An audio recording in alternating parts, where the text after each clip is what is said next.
ये है ताज media group और आप देख रहे हैं ताज न्यूज, आईना सच का।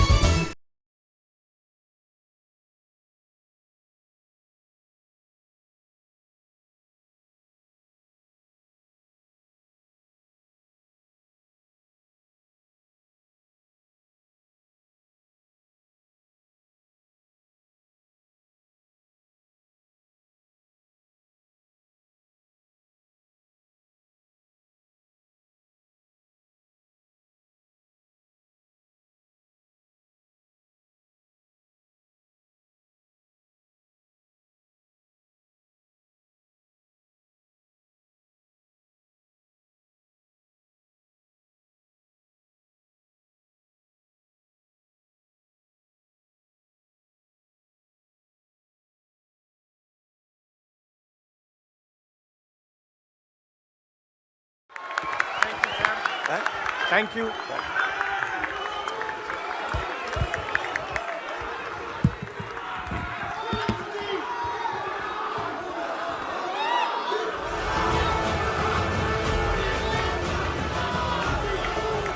Thank you, Sam.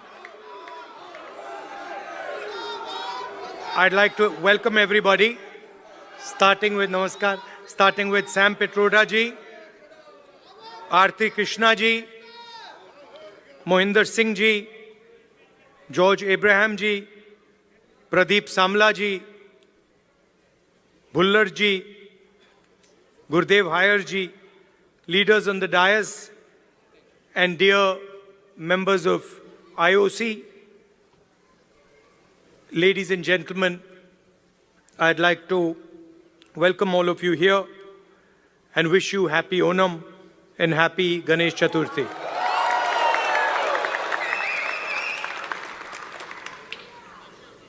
I was listening to Mohinder ji's speech, and he was describing in detail what the job of the leader of the opposition is.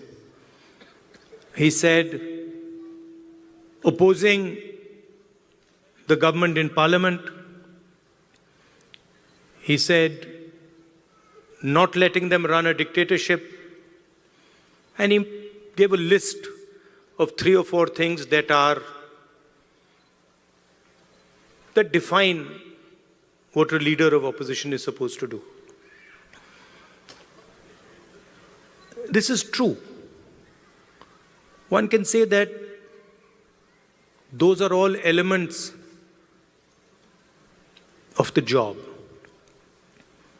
But while he was speaking, I was thinking to myself, actually, that is not really my role. Those are maybe my responsibilities. But my role is broader and bigger than that, and in many ways simpler than that. And while he was speaking, I thought to myself, if I'm going to speak to people of Dallas, I need to be clear about what my role is. And so I'd like to tell you that I believe my role is injecting the values of love, respect, and humility in Indian politics. I think what is missing in our political system and across parties, love, respect, and humility. Love to all human beings, not necessarily only of one religion, one community, one caste, one state, or to those who speak one language. Respect to everybody who is trying to build an India, not just the most powerful, but the weakest. And humility, not in others, but in oneself. So I think that is how I see my role. And if you were to ask me 5 years from now, do you consider yourself successful? I would look at these three things. I would say, have I helped bring the idea of love into the forefront of Indian politics? Have I helped make politicians and others, and myself in particular, more humble? Have I increased the respect that people have, that Indian people have with each other? Those would be the values that I would be thinking about. Of course, what Mohinder ji said would also form part of my work. Now, we started here with the Indian national anthem. And while the national anthem was playing, I was thinking to myself that this song mentions all our states. And it mentions them all equally. It does not start by saying, this state is the best, and this state is the second best, and this state is the third best. The song basically describes India as a union of states. Very much like the United States. So often people say, oh, we share the fact that we are the two biggest democracies. But we share another very important fact, that we are both union of states. The United States, whose national anthem we also played, and in our constitution, it's clearly stated, India, that is Bharat, is a union of states. Which means, just like in the United States, no state is superior to any other state. No religion is superior to any other religion. No language is superior to any other language. My brother who's wearing a turban there deserves the same respect as somebody who doesn't wear a turban. We cannot say, look, we don't like him because he wears a turban, and we like him because he doesn't wear a turban. Or, he speaks Tamil, so we don't like him. And he speaks Hindi, so we like him. Or, he speaks Malayalam, so we don't like him. Right? And so Telugu. Right? Because when we say Telugu, we are not just saying language. Embedded inside Telugu is history, is tradition, is music, is dance, is food, is everything. So if you say to the people of Andhra Pradesh that, look, Telugu is not as important as Hindi, you're insulting the people of Andhra Pradesh. Because you're saying to them that your history is not important, your tradition is not important, your food is not important, your music is not important, your forefathers are not important. And this is the simple battle that is being fought in India. The RSS believes that India is one idea. And we believe that India is a multiplicity of ideas. And we believe, by the way, very much like the United States, we believe that everybody should be allowed to participate. We believe that everybody should be allowed to dream. Everybody should be given space, regardless of their caste, language, religion, tradition, history.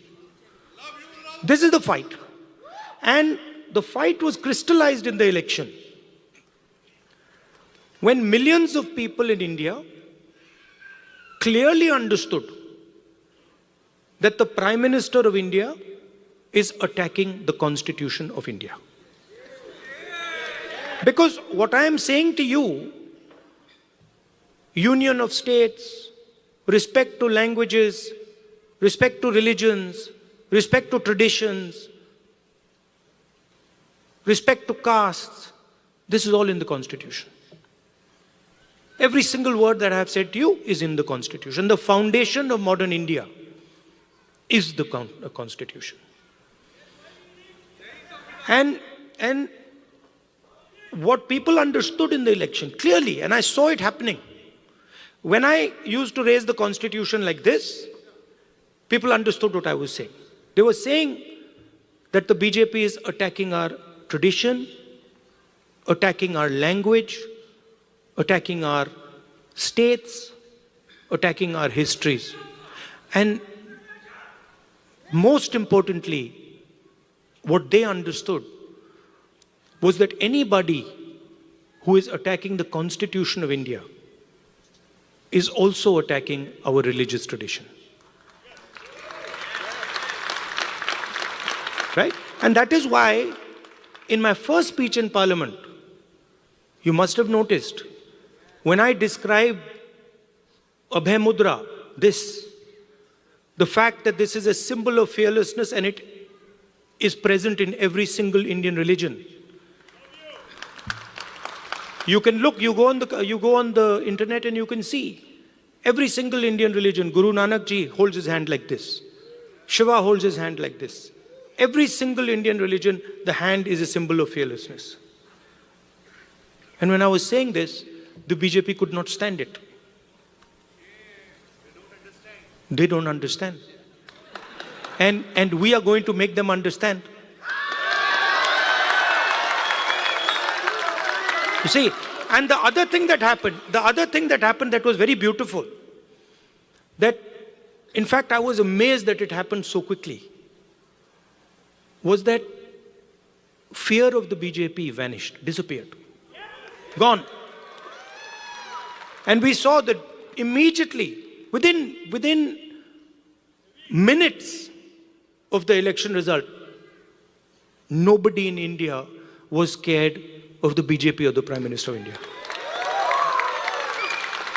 So these are huge achievements, not of Rahul Gandhi or the Congress party. We are peripheral. These are huge achievements of the people of India who realized, of democracy, of the people of India who realized that we are not going to accept an attack on our constitution. We are not going to accept an attack on our religion. We are not going to accept an attack on our states. Now finally, I'm speaking to people in Dallas. And who are you? You are people who have come from India. And the values that I have been describing, values of the Constitution, values of respect, values of humility, you carry them inside your heart. You have them in your blood.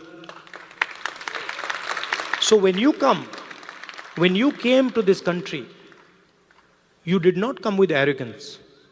You came with humility. You did not come with hatred. You came with love and affection. And you did not come with disrespect, saying that, we are come to America and who are these people? We'll show them. No, you came with respect.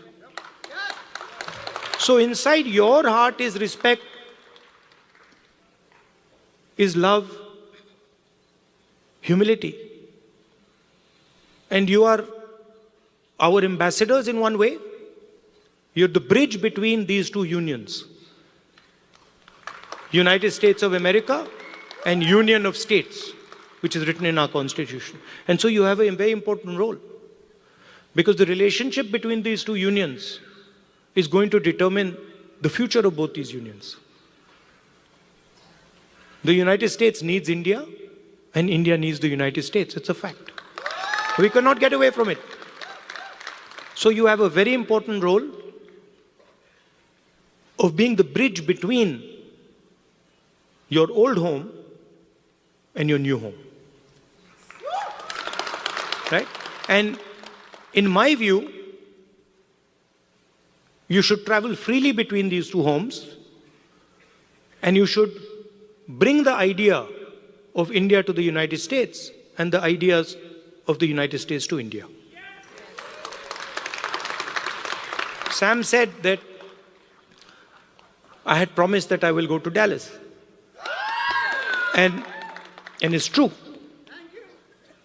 But I would like to say that our trip was supposed to be longer, and we were supposed to go to New York, Washington, California, and Texas, and Chicago. And then we had to shorten the trip. And so I told Sam, look, I have promised the people of Dallas, so we have to go to Dallas. And so we included Dallas in our itinerary. And I think it was a very good idea. 100%. We'll come to Chicago. Love you. And we included Dallas.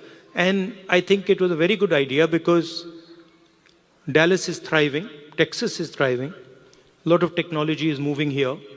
And I can see that all of you are doing a tremendous job in raising the flag, raising the Indian flag here. So I'd like to thank you.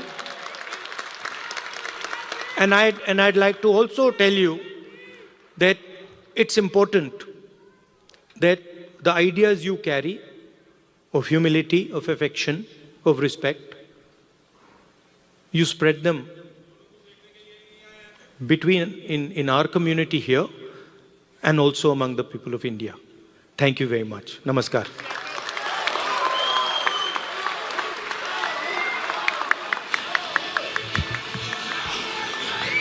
Wow, what an inspirational speech, right? What was your take-home point? There was three main things that he told us to keep and take home point. What is it? Three things: love, respect, and humility. So that's our take-home point. And next, I would like to invite Pradeep.